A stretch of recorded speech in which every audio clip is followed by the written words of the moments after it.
So I wanted to talk to him about fluoride at the time.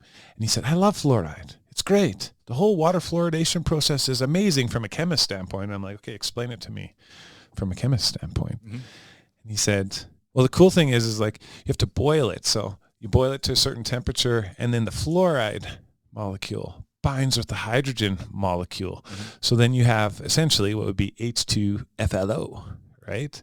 So you have that. And so then it's there. And I'm like, wow, that's really cool. He's like, yeah, so like this process works. And then they skim out all the other stuff because it's just the ions that bind. And I said, oh, that's really cool. How did they get the fluoride unbound? And he was like, what? Yeah, why would we do that? I'm like, what is the process? So he didn't know. So when Aquaterra came in, when we were talking about fluoride, I asked him, I was like, so what is the process of unbinding this? And they're like, oh, well, we figure when we let it out that it just goes down the river and just naturally unbinds when it hits the rocks.